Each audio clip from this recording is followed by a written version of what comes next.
In the winter of 1889, authorities in the Tatra Mountains of southern Poland made a discovery that would shake the Catholic Church to its foundations. In the cellar beneath a remote monastery, they found evidence of systematic murder spanning 15 years. Bones, dozens of them, human bones, meticulously cleaned and stored in wooden crates. But what horrified investigators most was not the bones themselves. It was the journal they found beside them, a theological treatise written by Brother Jakub Kowalski, explaining in careful detail why consuming human flesh was not just permissible but holy, why it brought him closer to God, why every person he killed was a sacred offering. The journal contained 42 names, 42 detailed descriptions of how each victim was selected, drugged, killed, and consumed. Tonight, we reveal the complete story of the cannibal monks of the Tatras and the twisted faith that turned a house of God into a chamber of horrors. Before we continue, I need you to do something. Subscribe to this channel right now and turn on notifications, because stories like this, stories of religious horror that the church tried desperately to bury, need to be told. And tell me, where are you watching from? Drop your country or city in the comments. Let's see how far this dark tale reaches.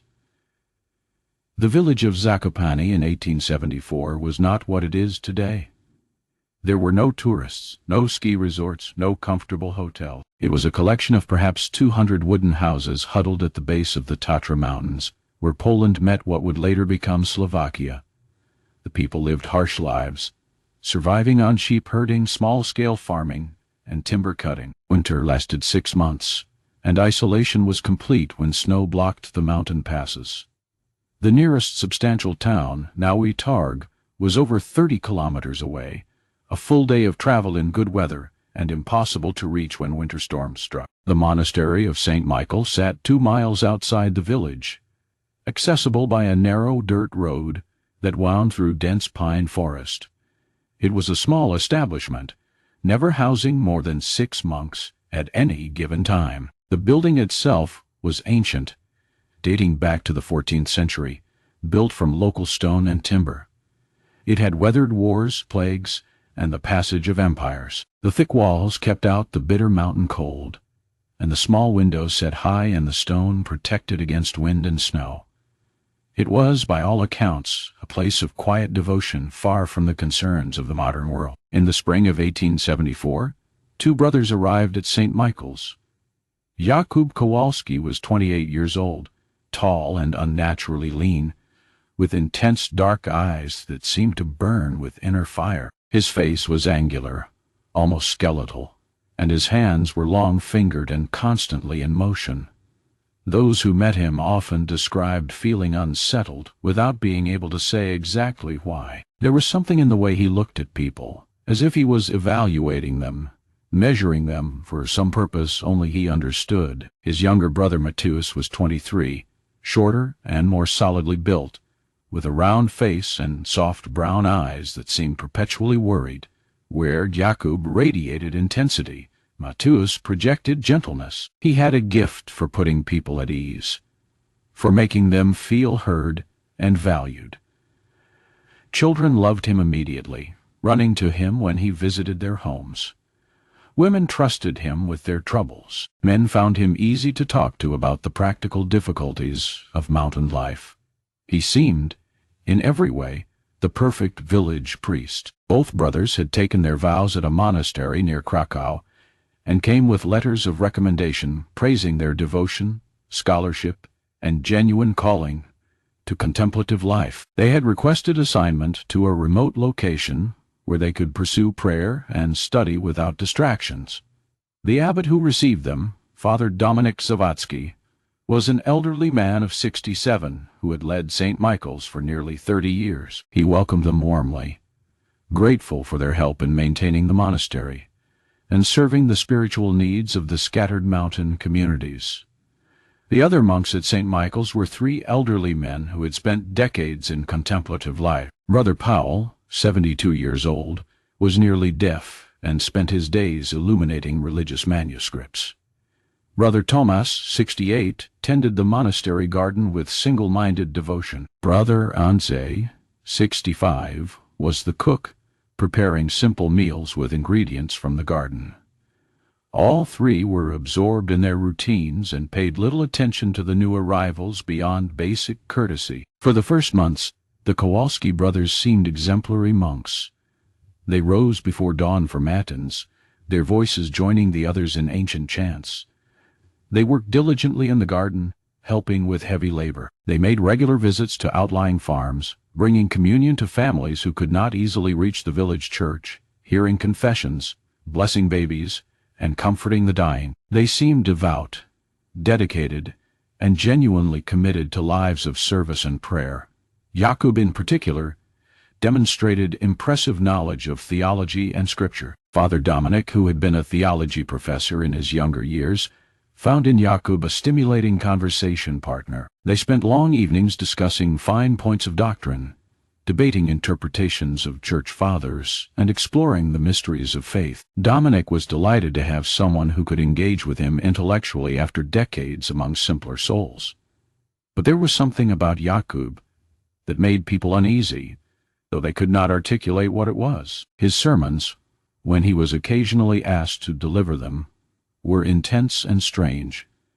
He spoke frequently about the nature of the Eucharist, about the mystery of transubstantiation, about the literal body and blood of Christ. His interpretations were unusual, dwelling on the physicality of communion in ways that made villagers uncomfortable. One sermon in autumn 1874 particularly disturbed those who heard it. Jakub spoke for over an hour about the Last Supper, but his focus was not spiritual. Instead, he talked about the act of eating, about teeth and tongues and swallowing, about the physical transformation of Christ into food. He described in vivid detail what he imagined it must have felt like for the apostles to take that first bite of holy flesh, to feel it in their mouths, to taste divinity. Several women left the church feeling ill.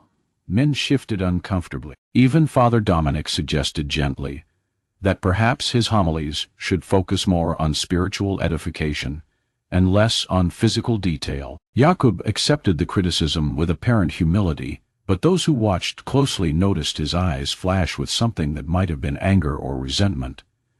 Anna Wisniewski, the village baker, was 33 years old in 1874. She had been widowed 5 years earlier when her husband died in a logging accident. Left with a young daughter to support, she had taken over the bakery and made it prosper through hard work and sharp business sense. She was known for excellent bread, fair prices, and an ability to remember every detail of every conversation. Her bakery sat in the center of the village, and every family came through her door at least once a week. Travelers stopped for provisions. Shepherds came down from the mountains. Anna saw everyone, heard everything, and remembered it all. It was Anna who first noticed something odd about the Kowalski brothers, though she could not articulate what troubled her. She noticed that Jakub never smiled when he thought no one was watching.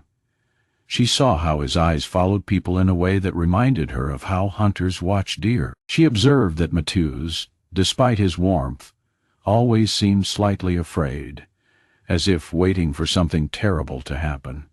But these were vague impressions, nothing she could act on. The brothers were monks, servants of God. Who was she to question them based on feelings?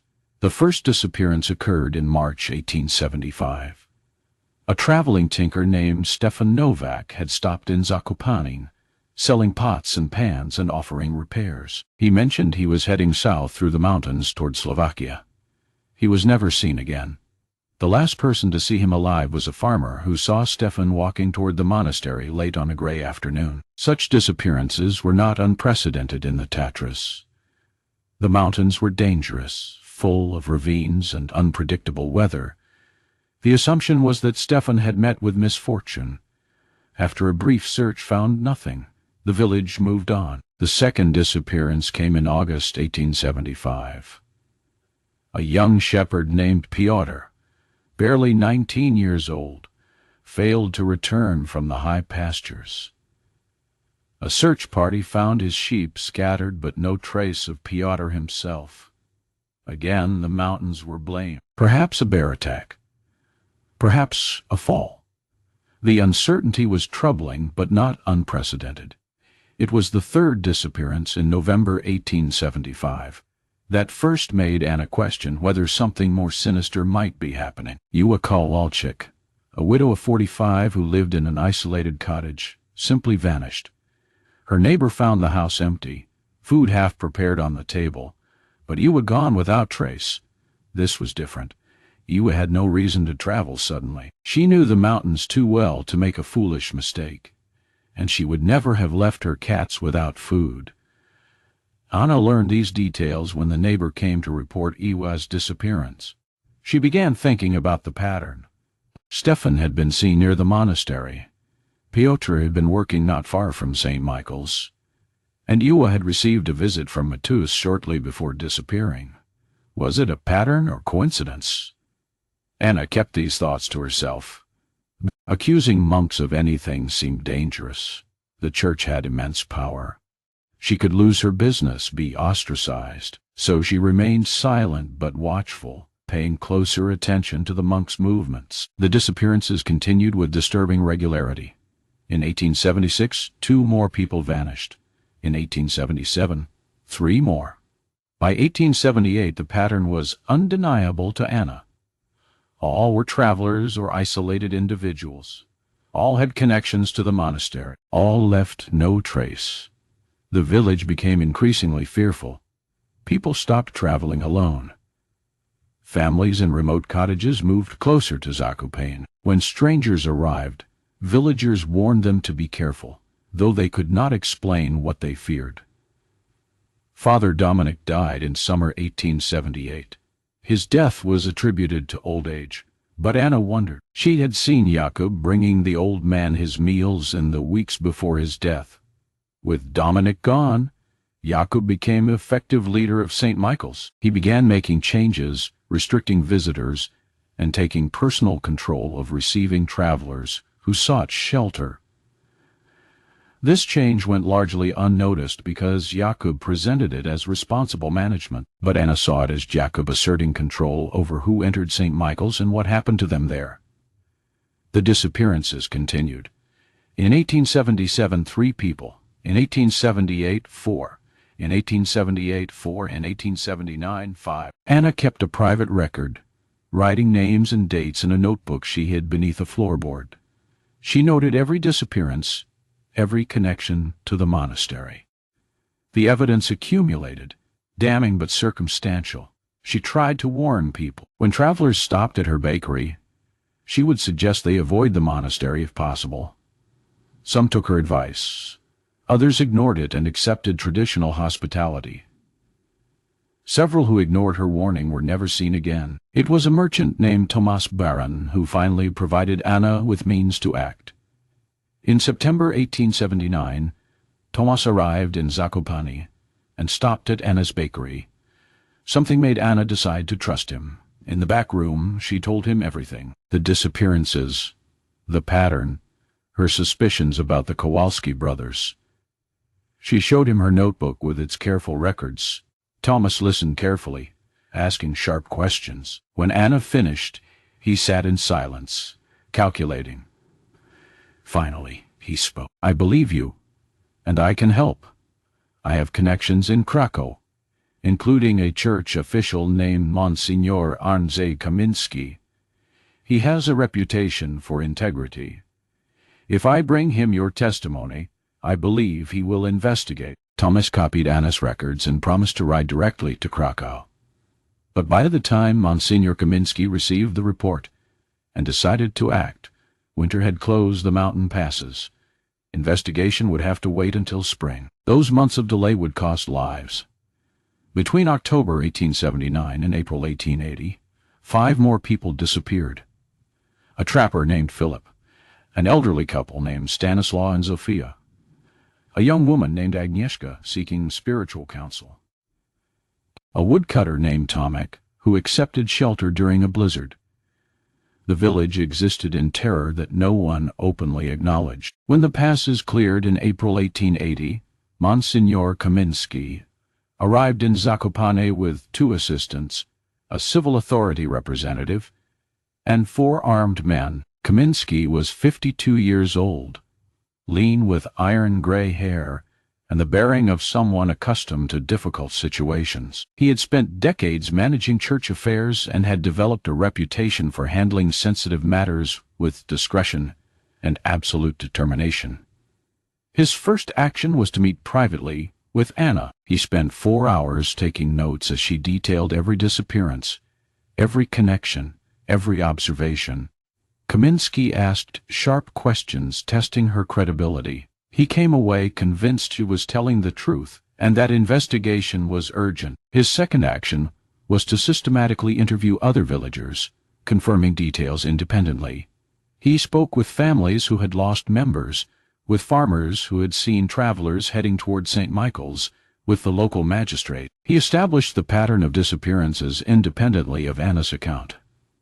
When Kaminsky finally arrived at St. Michael's on a gray afternoon, his approach was calculated. He came with his full retinue, making clear this was official church business backed by civil authority. He requested to speak with whoever led the community. Jakub received them in the refectory, his manner perfectly courteous, but with underlying tension.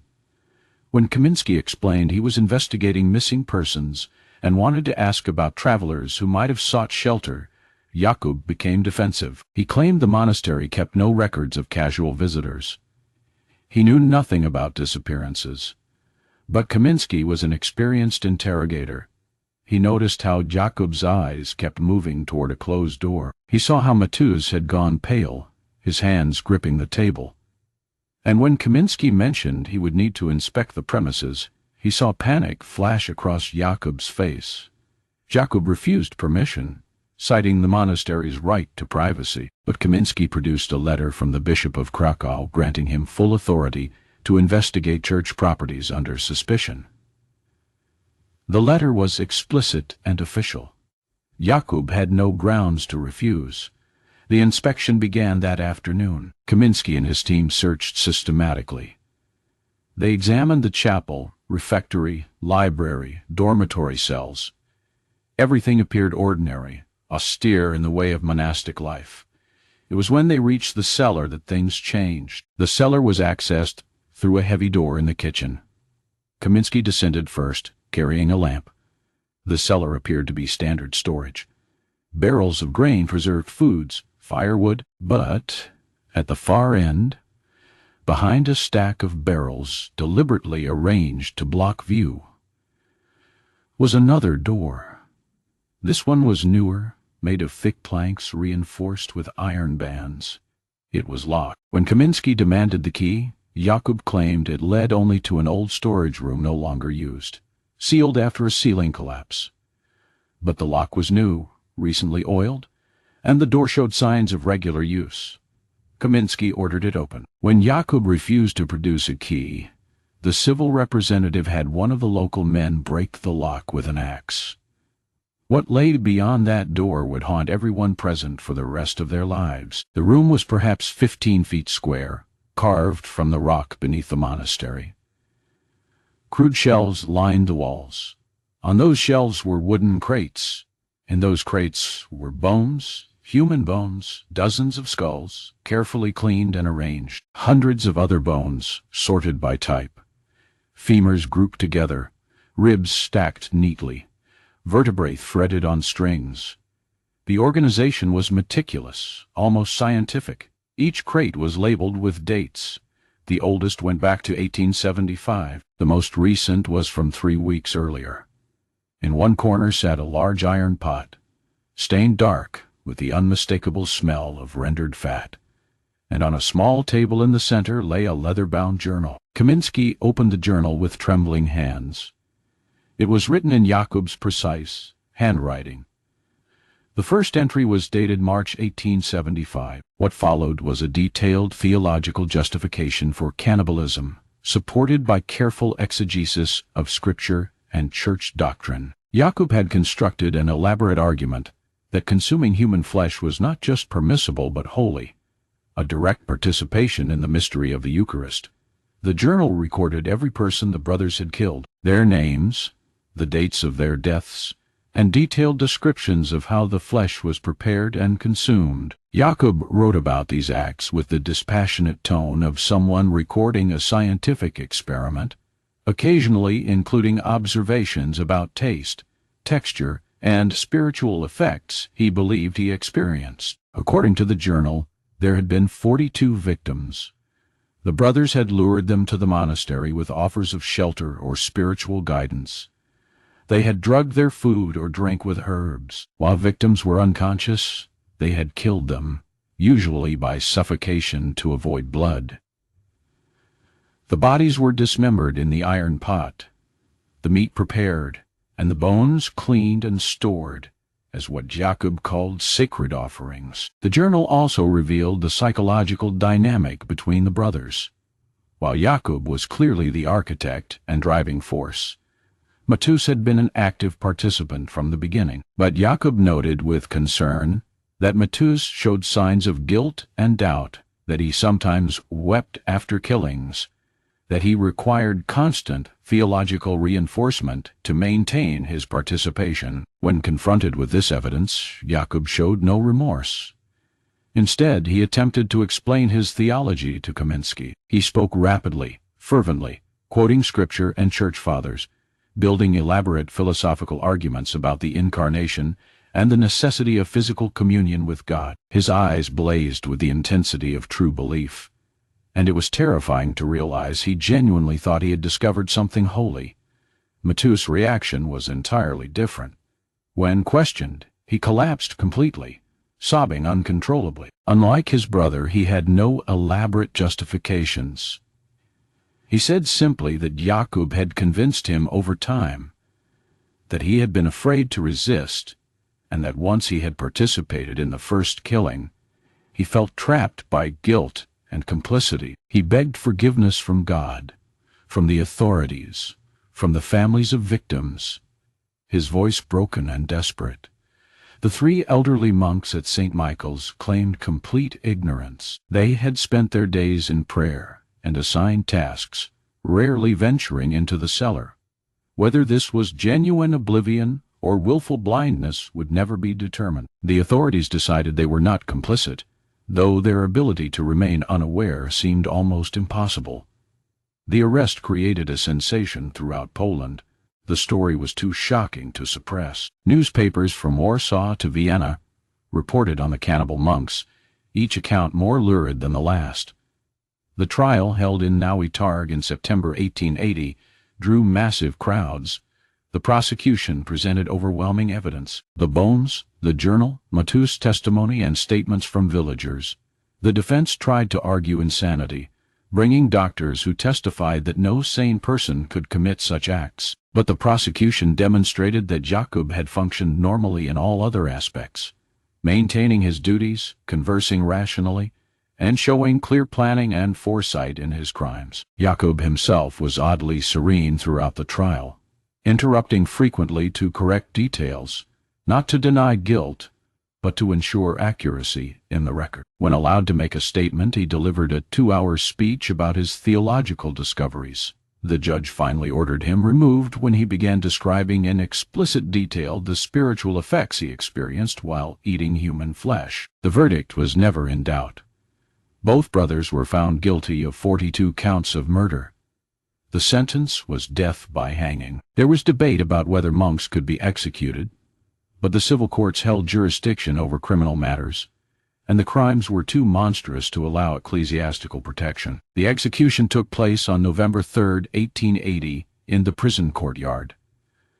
Both brothers were defrocked in a ceremony conducted by a bishop from Krakow before being handed to the civil executioner.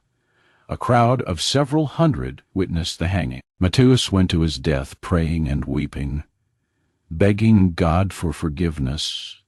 His last words were barely audible. "Forgive me, Father, for I have sinned beyond all forgiveness." He died quickly, the fall breaking his neck cleanly. Jakub was different. He mounted the scaffold calmly, refused offered prayers, and when asked for final words, spoke clearly to the crowd. "You hang me for discovering truth. Someday, others will walk the path I illuminated. Someday my writings will be studied, not burned. Someday, you will understand that I was a prophet, not a criminal." The trap dropped before he could say more. The bodies were buried in unmarked graves in the prison cemetery. No prayers were said. No markers were erected. St. Michael's Monastery was closed by order of the bishop. The building stood empty for years before being demolished in 1886. The site remained vacant, considered cursed. Today, nothing marks where it once stood. The bones were buried in a mass grave in Zakopane Cemetery with a simple marker that read, "Victims of evil, God have mercy." Some people left flowers. Some left prayers. The grave became part of the dark folklore of the Tatras. Anna Wisniewski continued running her bakery, but was marked by the experience. She had nightmares about what might have happened if she had not spoken up, about all the people who might have been saved if she had acted sooner. She died in 1903 at age 62, respected but haunted. Monsignor Kaminsky continued investigating church corruption, but never encountered anything approaching this horror. He wrote memoirs that devoted an entire chapter to the case, describing it as proof that evil can hide behind any facade, even the holiest. He died in 1912. The case raised uncomfortable questions for the church. How had two such disturbed men been ordained? Why had no one at their original monastery noticed signs of their twisted theology?